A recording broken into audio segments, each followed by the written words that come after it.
Well, I don't suppose that we can go take a few more days, or we can lay low. That would be nice though. And Cloud Oak's quiet, he's warm and fine.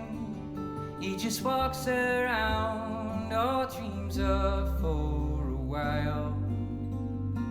But there's no time. No wind may blow